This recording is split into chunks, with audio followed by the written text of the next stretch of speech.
The challenge has lured man for decades. It is mixed with technology and daring.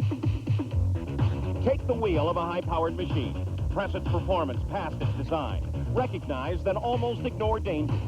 Fight, win races, then championships. Then meet with the best from all forms of the craft. Matched in equal cars in the four-part series that is the International Race of Champions. A pinnacle meeting of 12 of the best in racing. Here's today's starting field, beginning with 31-year-old Scott Pruitt, an IndyCar racer. The Roseville, California driver is in his 5th IROC series. His first invitation came from 2 championships in IMSA GTO. In 1987, he was the Trans Am champion. Now he drives the True Sports IndyCar. Pete Halsmer is a 48-year-old road racer from Anaheim, California. This is his first IROC series. Last year, he captured his 2nd IMSA GTO championship. He's a scratch today, though, after a crash at Road Atlanta. Arie Luyendyk is a native of Holland and represents the IndyCars. The 38-year-old is an IROC rookie. In 1990, he was on top of the world as the Indy 500 champion. Last year, he scored 2 IndyCar wins. IROC rookie Davy Jones represents road racing. At age 27, he earned his invitation with versatility. He started racing in go-karts, twice a starter at Indy. Last year, he led the IMSA GT Series in wins. 35-year-old Rusty Wallace represents the Winston Cup stock cars. He's from Concord, North Carolina. Rusty was the ASA champion in 1983. He moved on to the Winston Cup, where he was named the Rookie of the Year. In 1989, he was the series champion. Last year in IROC, he scored an unprecedented 3 straight wins to capture the IROC crown. Road racer Jeff Brabham is from the Camel GT Series, a 40-year-old native Australian. A former Can-Am champion, Jeff last year became the first driver to capture 4 consecutive IMSA GT crowns. He races in his 4th IROC series. Al Unser Jr. represents the IndyCars. He makes a record 7th consecutive start in the IROC. Twice he has taken the champion's crown. Starting in sprint cars, where he sat on a phone book to reach the wheel, he has followed his family legacy from Albuquerque all the way to the IndyCar championship. Floridian Hurley Haywood represents road racing in his 3rd IROC series. A veteran sports car competitor, he has twice won at both Le Mans and Sebring. A former 2-time GT champion, he is the IMSA Series reigning supercar champion. Davey Allison of Hueytown, Alabama, is a stock car driver, just like his father, Bobby. The elder Allison was an IROC champion. Davey is a rookie. This year, though, he started off with his first win at the Daytona 500 and followed up with 2 more Winston Cup wins. Stock car racer Harry Gant of Taylorsville, North Carolina, was the IROC champion in 1985. Last year, he courted national affection by winning 4 straight Winston Cup races at age 51. But for Harry Gant, age is no factor. He is starting in his 3rd IROC series. Stock car racer Ricky Rudd is from Lake Norman, North Carolina. He was Winston Cup Rookie of the Year. Now he's an IROC rookie.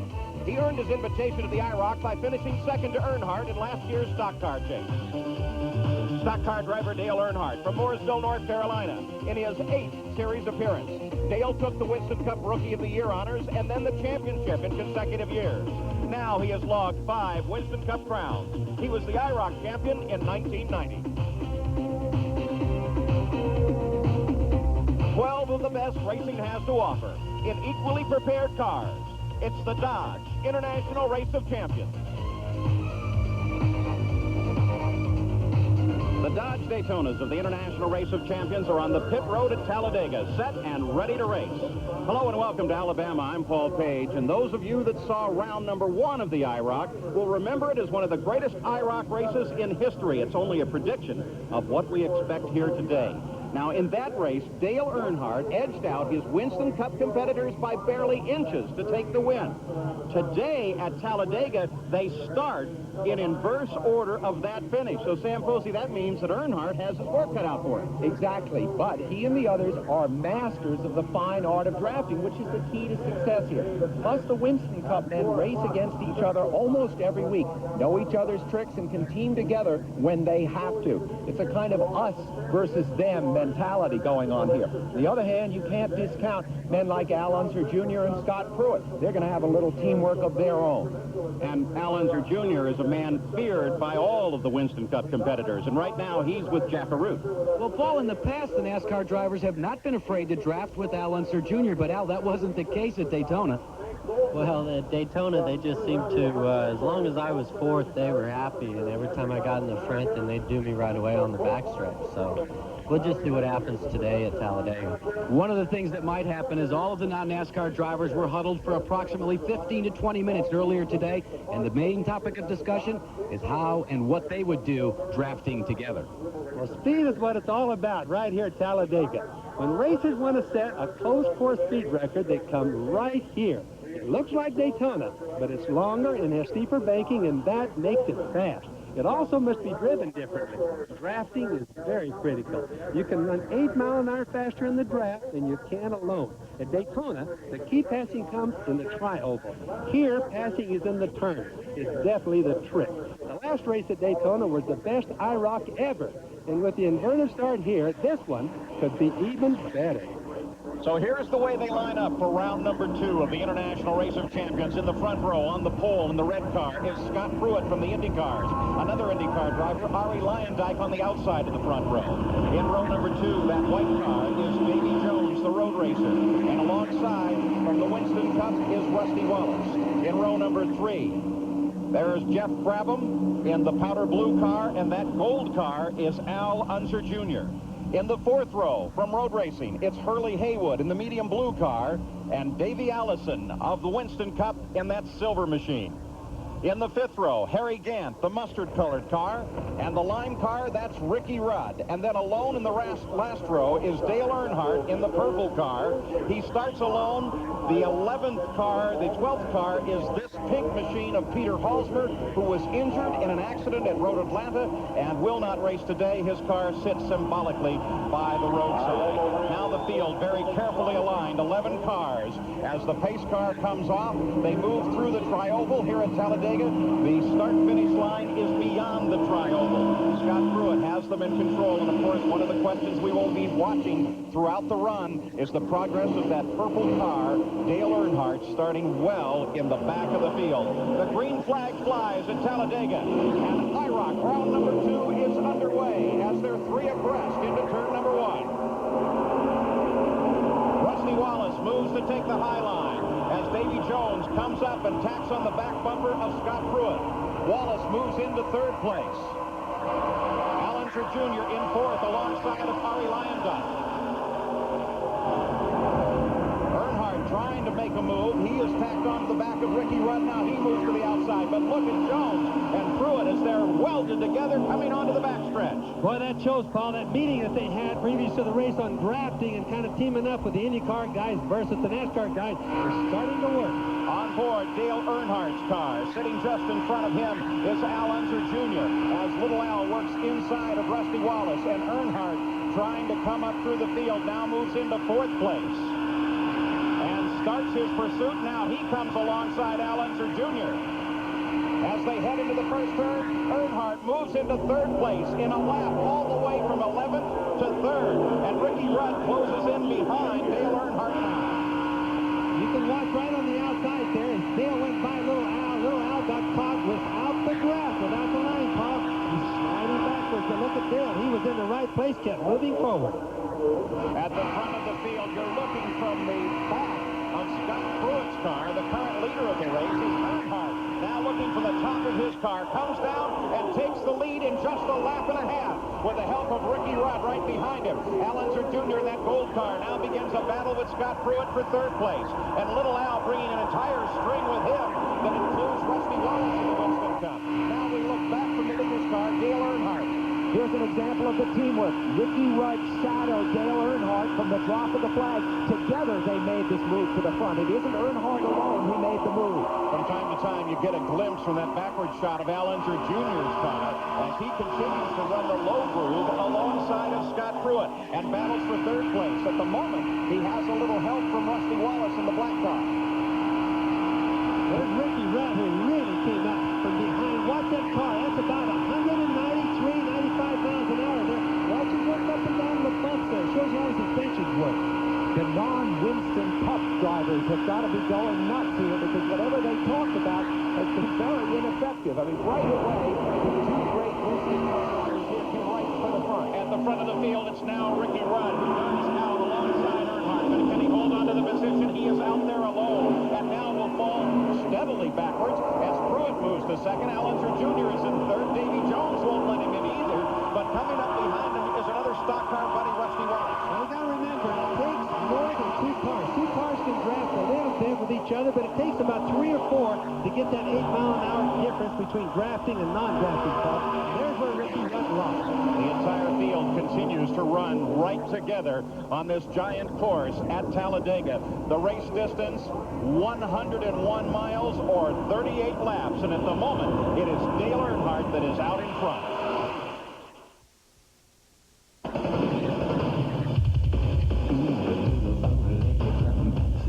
For what we're seeing. That has really changed the chemistry of the series because Alonso Jr., a two-time IROC winner, of course, now cannot rely on his success at Watkins Glen, a road course. 4 of his wins came on road courses. He has 5 wins total, more than anybody else in this series now. But the road course wins. He's got to do something to try to get the oval superiority back. Earlier, we saw Scott Pruitt move into the lead, and as he did so, he reached up and signaled to competitors behind him. Such signaling is critical, as Jack Arute reports.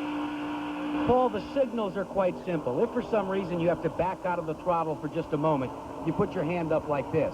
If you're hard on the binders, you wave to get the other driver's attention. If you're looking for a drafting partner, you signal in this way.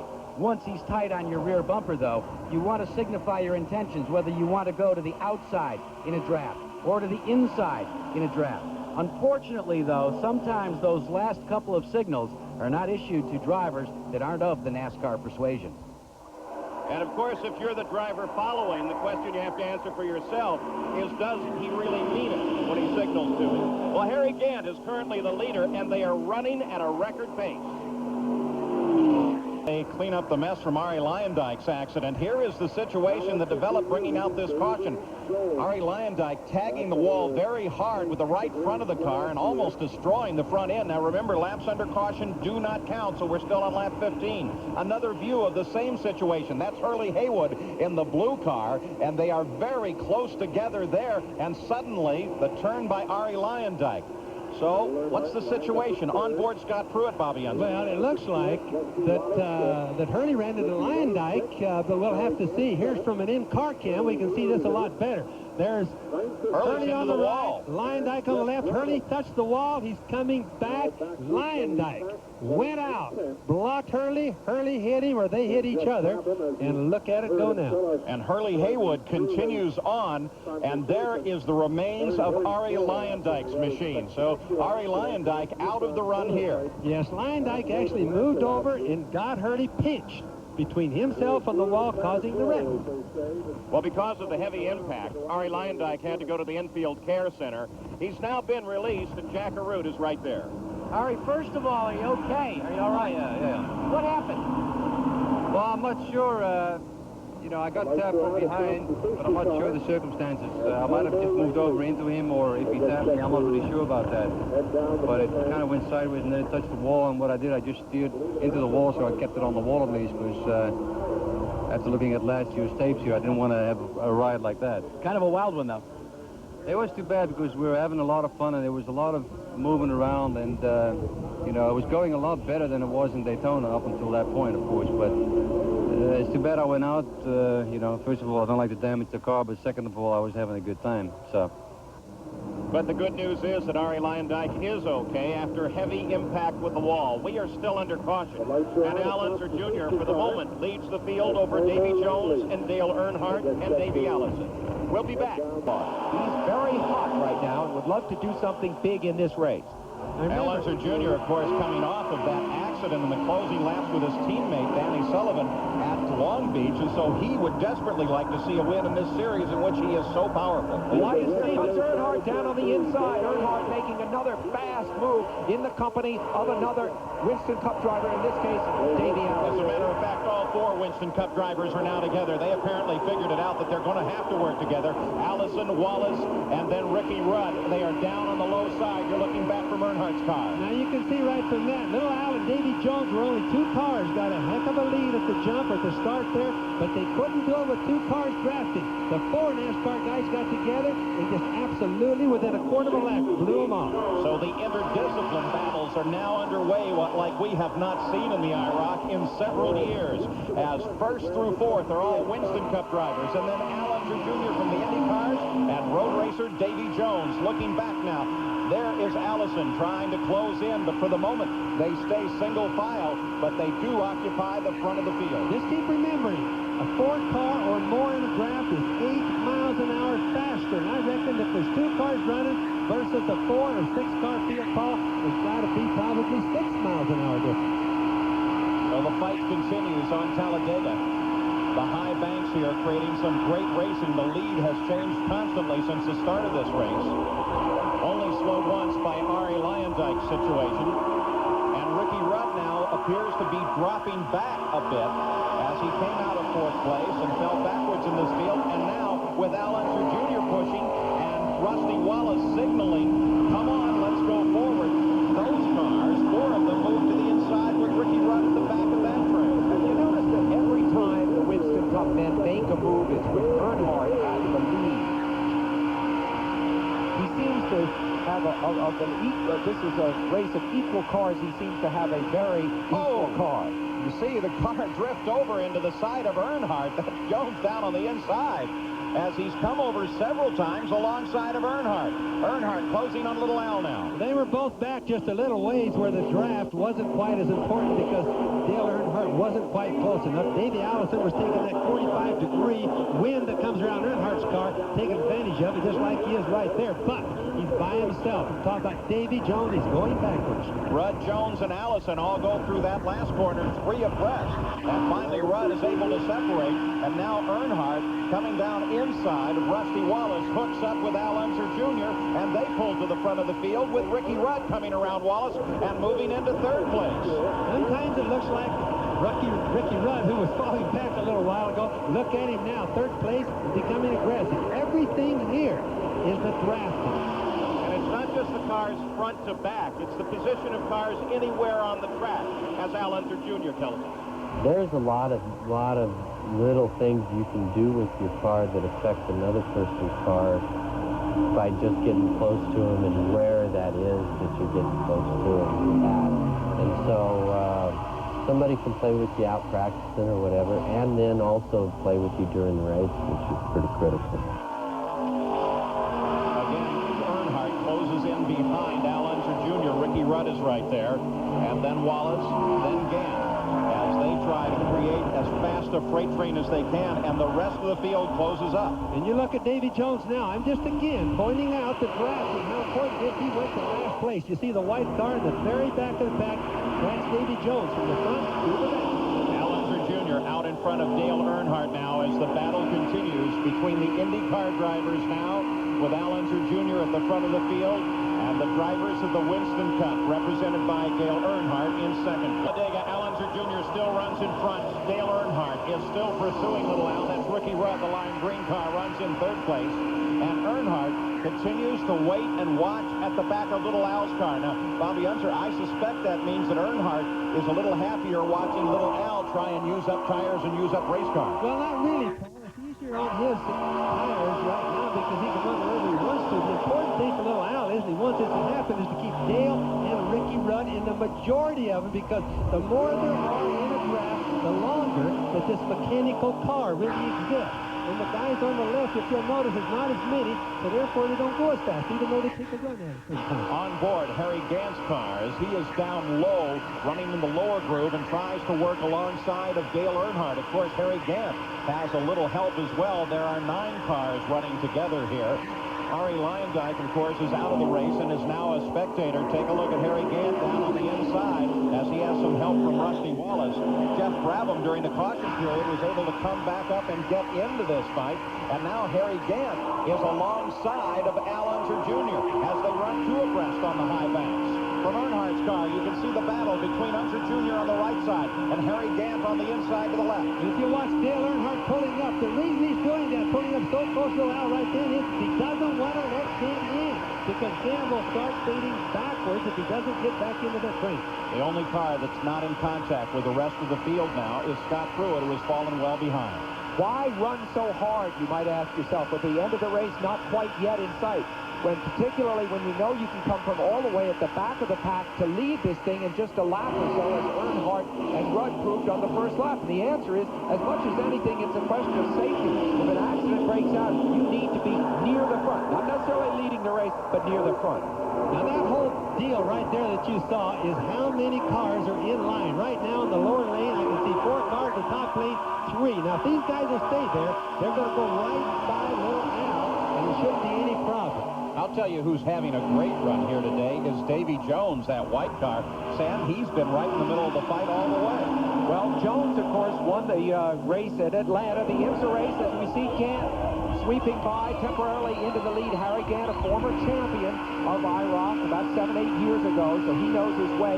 But Jones, you're right. I think he's on a winning streak emotionally, and he wants to make that move here in IROC. The right lane is now appearing to be a little bit slower, as look at Gant go way, way down, coming through the tri-oval. Davey Allison runs to the left inside of Gant, and on the high groove it is still Al Unser Jr. and Earnhardt, as Allison now takes the lead, and the silver and gold cars fight one another, but Allison has the lead, and there is Davy Jones pulling up right behind him as well, and you can see the marks of some warfare on the left side of Davey Allison's car. You know, you can watch as it goes so far, all of a sudden all the game planning and the teaming up, it just goes to heck. Everybody just goes for their own. That's why we saw it right in the middle of the turn. Everybody just went into chaos for a moment. So the fight continues now with Davey Allison and Davy Jones at the front of the field. Earnhardt, for the moment, is broken off and is running alongside of Al Unser Jr. and just ahead. There is just ahead of Harry Gant with Ricky Rudd to the outside. So some confusion at the front now as everybody looks for a partner. There's been some great racing in the IROC series since the Dodge Daytonas came on board just 2 years ago. But the folks at the IROC never stop in their search for better quality racing. Now, recently, the Daytonas underwent a historic test session. Here's Jack. The Indianapolis Motor Speedway has long been the home to IndyCar racing. In early April, though, the IROC Dodge Daytonas underwent the first test in IROC history at the historic Brickyard.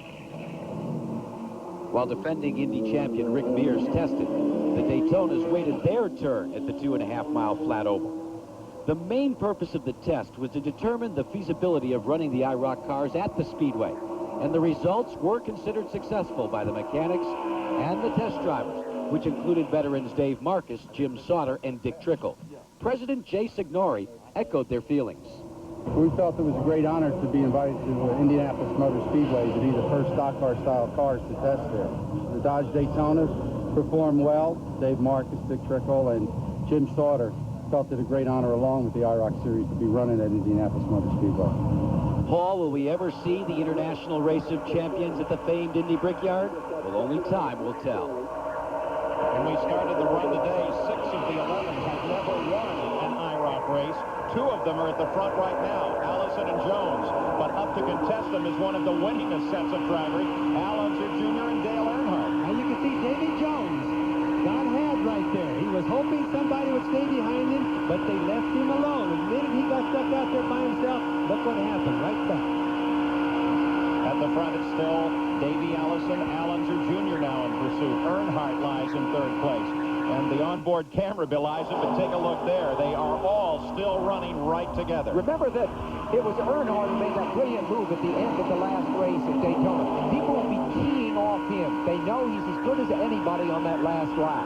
But you know, this is one race.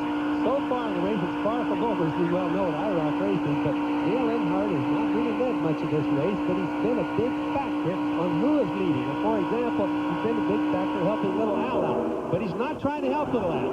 He's just going and trying to stay there and survive. And remember, too, that for the most part, the Winston Cup drivers all started at the back of this field because they started in inverse order of the finish of the first run in the IROC at Daytona International Speedway. Right now, it's the Daytona 500 winner, Davey Allison, stripe completing the 32nd lap. in the 38th lap of the second round of the International Race of Champions, with Davey Allison in front and Dale Earnhardt running in second place. But you can see that Harry Gant is once again going to try the low line on this course. Remember the run at Daytona, in which for the most part you would count Gant out, and yet he moved right up to the front, hopped in, and had a sterling finish there. Now at the front of the field, it is the Winston Cup contingent. Davey Allison continues at the front. Earnhardt now with Rusty Wallace just behind him, looking for a little racing room. Then Harry Gant, then Ricky Rudd, and then Davey Jones, the road racer. Things are not turning out just as planned. If you notice, like back about where little Al is, follows a big separation. Now, this is not planned this many laps in the end. They should have done this earlier. So the drafting, for some reason or other, gets split up every once in a while. And everything is like a flywheel action around here. Once you get wound up, you can't slow that flywheel down. And for the first time in this run, we are beginning to see some separation. But at the front of the field, the racing continues very tight as we look from Gant ahead to Wallace. We're really at the point of the race where we're seeing a hand signal there from Gant, either ahead or behind him. We're at the point where the NASCAR men are going to start racing each other. All bets will be off in a moment as far as their teamwork within the race, and they'll be battling themselves. You know, I just want to mention on that hand signal real quick, Paul, that was Gant saying, hey, leave me alone, I'm okay. If he wanted to be bumped or pushed a little bit, he'd tell the guy. If he wanted to go to the left, he'd point his finger to the left, and etc. But he didn't. He said, hey, I'm okay. Much more of a team effort than one might imagine now with just 4 laps to go. Can Davey Allison hold on to that top position? The conventional wisdom would suggest to you that Dale Earnhardt is in the best possible position, and it is obvious that the Winston Cup boys are at the front of this field and they want to hold on. Don't count out Rusty Wallace, the defending champion. He's third here now in the black car. He's been inconspicuous all day, maybe partially because of the color of that car, but he has been running a very sharp race. And notice that all the leaders right now are the Winston Cup men. Just a little prediction. Davey Allison leading it right now, but when it comes down to the last lap, or maybe 2 laps in the end, it's going to be the team. Earnhardt will pull out. The other guys will get behind him because they're third place now. They could be second if they got behind Earnhardt. Just imagine what your game plan would be if you were one of these drivers. And of course, what we are seeing is the worst nightmare of both the IndyCar drivers and the road racers, because the Winston Cup drivers have begun to pull away. They have teamed up, and in doing so, they're pulling away from everyone but Davey Jones. And you know, keep in mind, the IndyCar guys have lost Scott Pruitt. He's way back right now, no factor in the race. Jeff Brabham is not feeling too good. He's definitely got a bad neck. So they don't have enough IndyCar guys to match the NASCAR guys at the moment. You know, when you see the high banks of Daytona or Talladega on television, they look very similar. But Jack and Ruth are quite different. Well, we saw one of the closest finishes ever in the International Race of Champions in their round 1 at Daytona. Now, as Bobby Unser said at the top of the show, Talladega Superspeedway is different than Daytona. It's bigger, but there's another difference as well. At Daytona, the start-finish line would be behind me in the trioval area. Here, the start-finish line is a 1/4 of a mile further down. So in essence, if you're going to make a move in turn 4, you've got to be able to maintain your position as you go through the trioval and make it a drag race to the start-finish line. So now working toward the white flag with Davey Allison out in front. And the time for decision has come for Dale Earnhardt as he forces his way down inside the trioval. Pulls Allison up to the outside. Rusty Wallace is just behind as he picks up a toe from Wallace and then from Allison. As the white flag is already out and we are on the final lap as Earnhardt, a little bit early, has made the move. Will it pay off, or will Rusty Wallace be in the spectacular position? And Rudd in that green car is almost where he said he wanted to be, as Wallace, who is where he wanted to be, now takes the lead. The teamwork is gone now. As Wallace, they come down, they touch, Gant tries to move to the inside. Davey Jones forces up into the center, and Davey Jones moves into the lead. It's Gant and Earnhardt alongside as they are 3 abreast. This is the final corner. Davey Allison moves down to the inside. Davey Allison has it at the moment. Earnhardt runs in second place. As they scream for the line, there's still 4 up there. It looks like Davey Jones almost lost it for a second there. The line is just beyond the trioval.